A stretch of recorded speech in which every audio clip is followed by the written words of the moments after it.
There is a saying in the land of Akafo that goes like this: the river does not hide its depth from the fisherman. Only the foolish man assumes the river is shallow because it is calm. Remember this saying. You will need it before this story is over. In the kingdom of Akafo, where the red earth met the green forest and the great Oba River sang its song all day and all night, there lived a princess so beautiful that poets ran out of words trying to describe her. Her name was Adaeze, which means daughter of the king, and she was exactly that, the firstborn daughter of Oba Nwosu, the most powerful king in all the land. Adaeze had skin the color of polished mahogany, eyes that caught light like still water, and a voice so sweet that birds would pause their singing just to listen. But her beauty was the least important thing about her.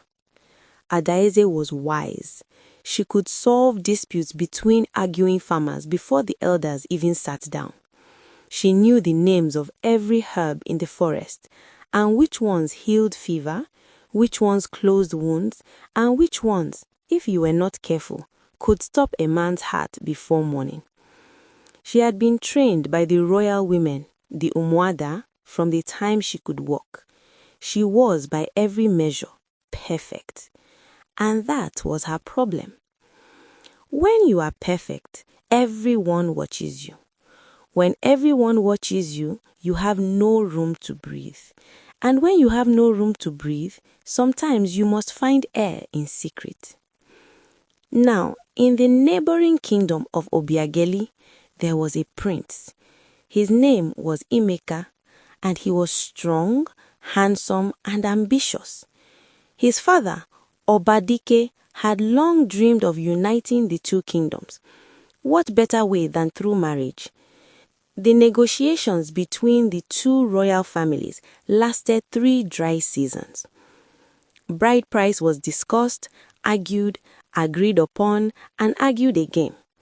Griot sang, elders drank palm wine, and finally it was settled. Adaeze would marry Prince Emeka at the next full moon. The whole kingdom of Akafo celebrated.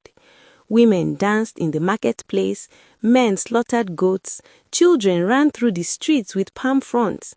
The wedding was not just a wedding, it was a treaty, a union that will bring peace and power to both kingdoms. Adaeze smiled through all of it. She smiled at the celebrations, she smiled at the fittings for her wedding wrapper, she smiled when the royal women sang songs of blessing over her. But at night, alone in her chamber, Adaeze did not smile. She sat by her window watching the moon, and she held a secret so heavy it had begun to bend her spine. You must understand something about the land of Akafo. In those days, before a royal bride was presented to her husband on the wedding night, the elder women of the husband's family would perform the Ikwa Agbisi, the verification of purity. It was an ancient practice, older than the kingdom itself. The Umuada, the elder women dressed in white, would examine the bride and confirm her purity to the gathered family. If the test was passed, white chalk would be drawn on the bride's forehead and she would be presented with joy. If the test was failed, the consequences were catastrophic. The bride would be returned to her father's house in shame. The bride price would be returned twofold as punishment for the deception. The girl's family would carry the disgrace for 7 generations. And in some cases, the girl herself would be cast out of the kingdom entirely.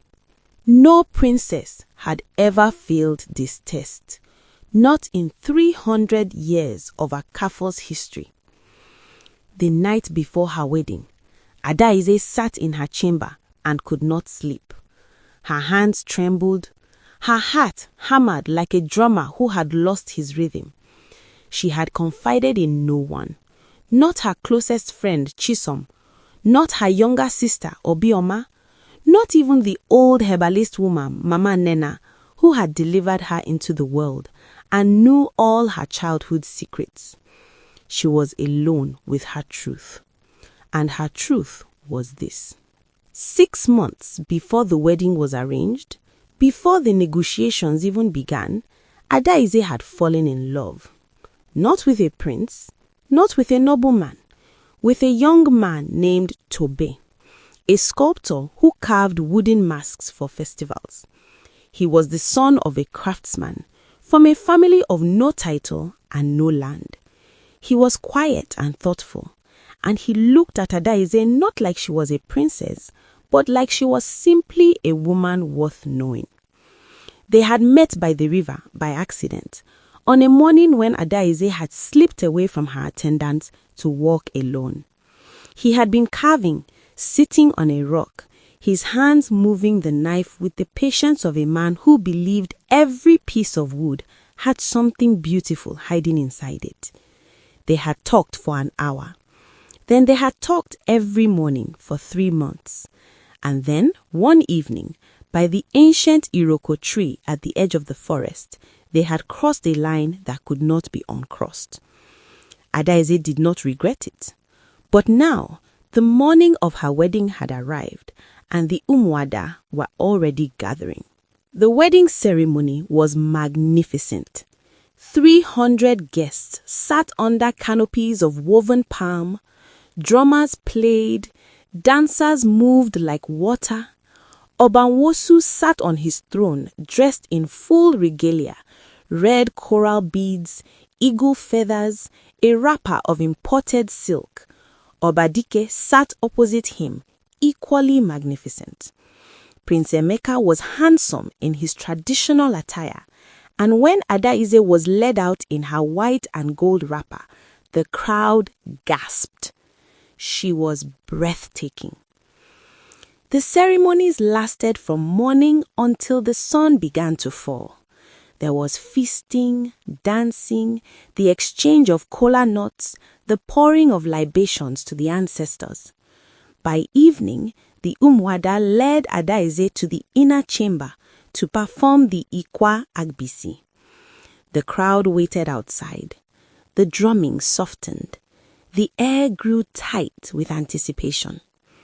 Inside the chamber, 7 elder women in white surrounded Adaize. Their faces were calm, professional, ancient. They had done this many times. They expected no surprises. The examination was conducted, and then silence. Not the comfortable silence of expected good news, but the terrible silence of something gone wrong. One of the elder women, Lolo Mbechi, the oldest among them, stood up slowly. Her face was stone. She looked at Adaize with eyes that carried no anger, only the weight of what must now happen.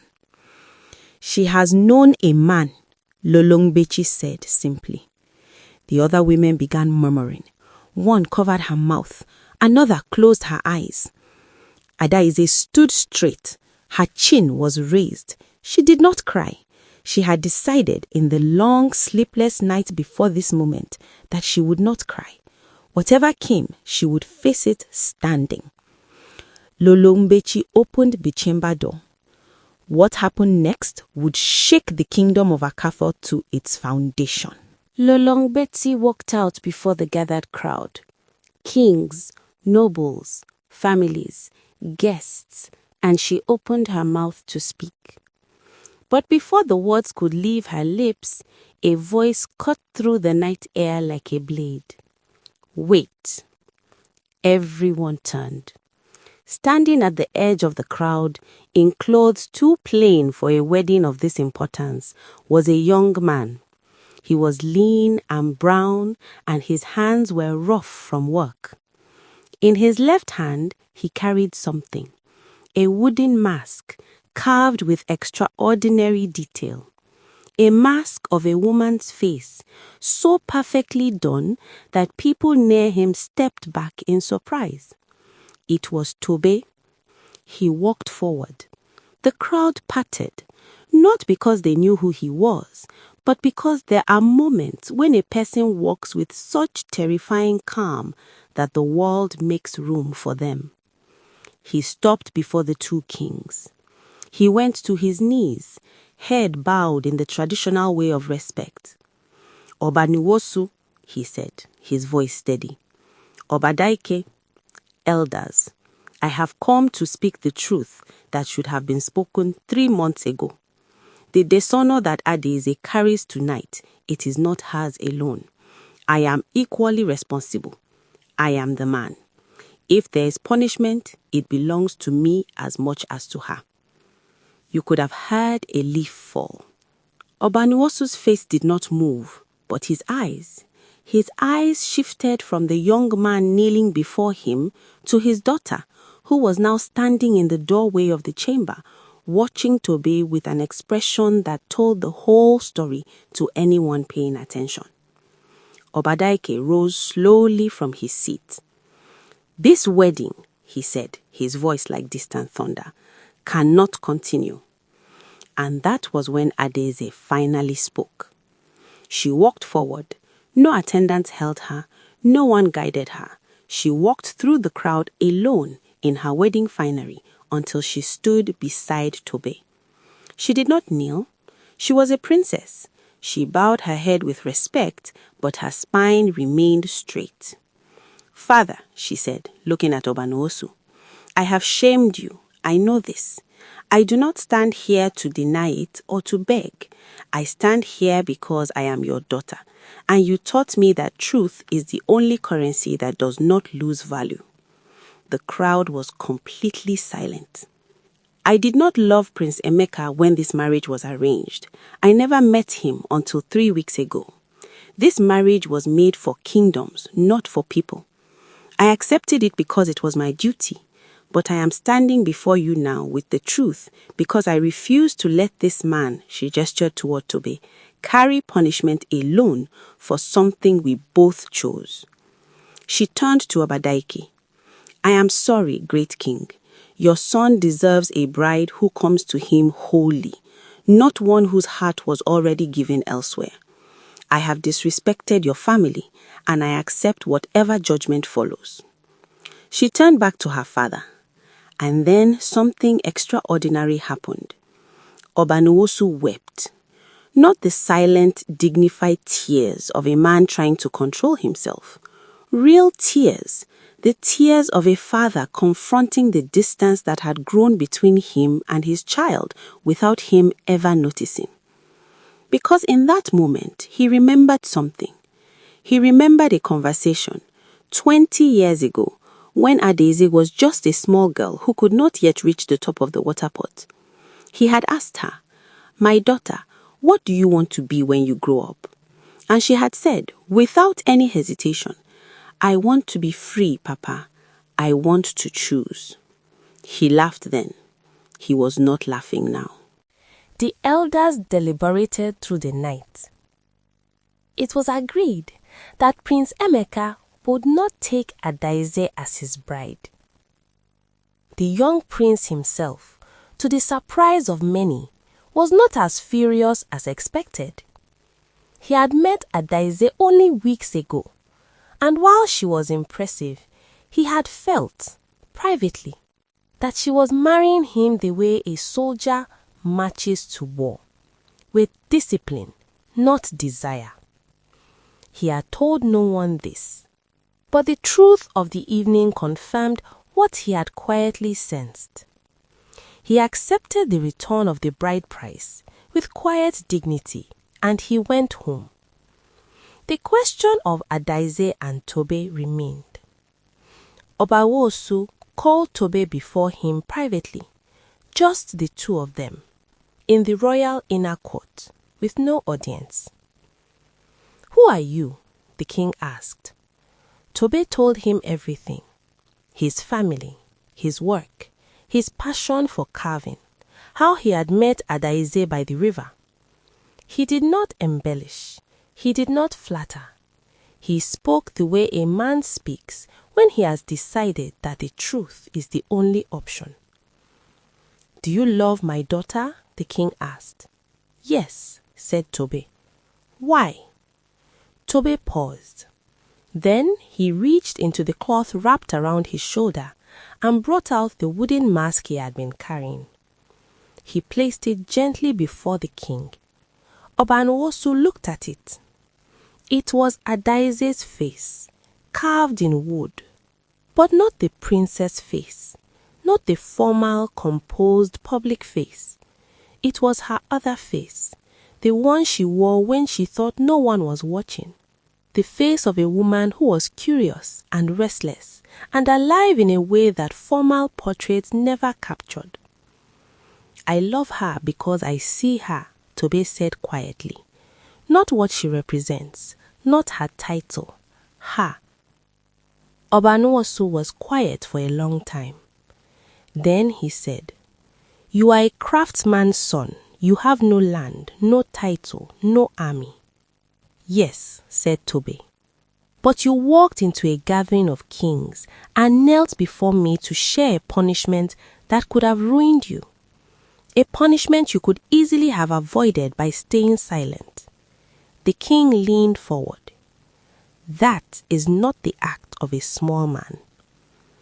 Here is where the story turns in a direction no one in Akafo expected. 3 days after the failed wedding, Mama Nenna, the ancient herbalist woman, came to the palace. She was so old that she walked with 2 sticks, and her voice was like dry leaves, but her eyes were still sharp.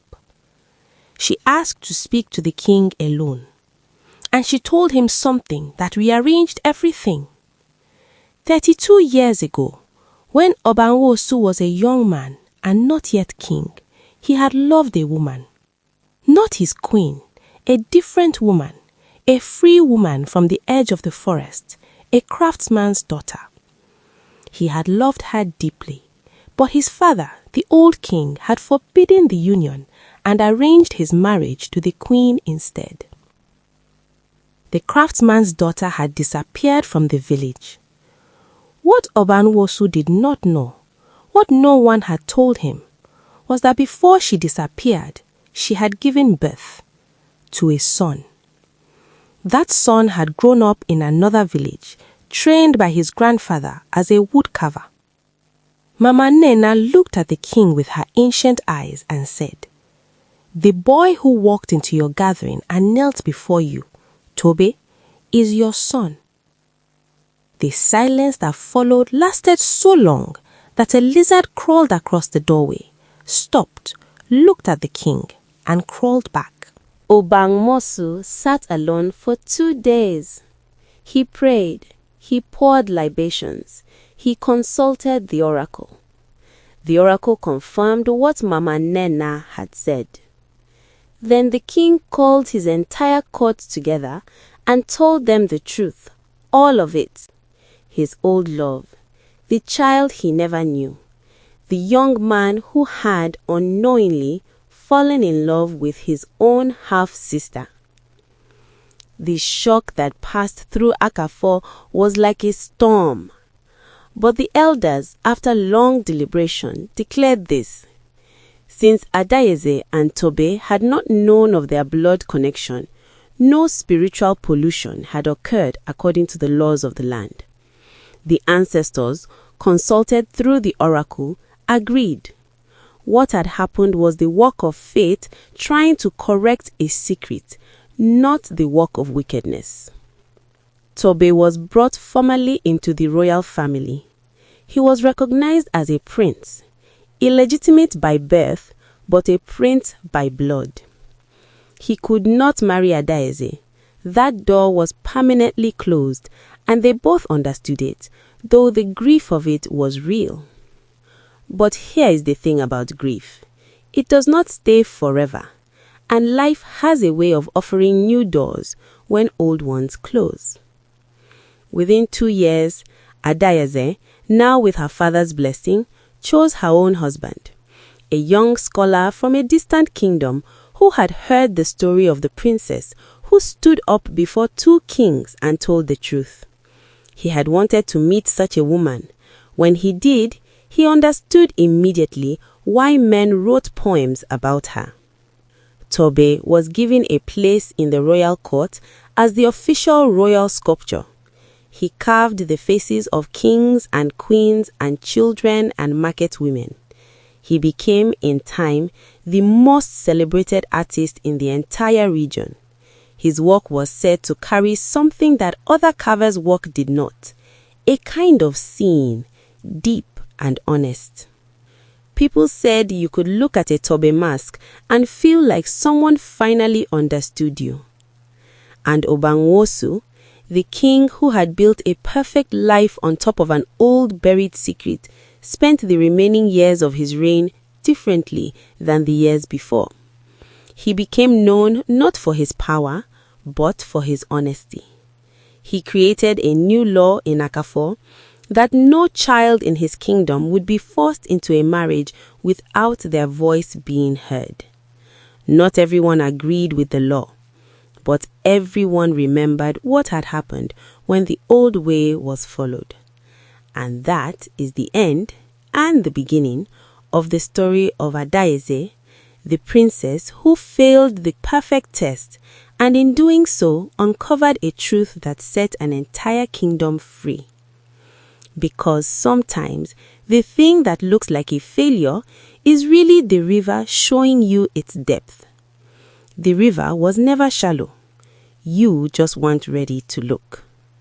From the storytellers of Akafo, may you always have the courage to tell your truth before the night gets too dark.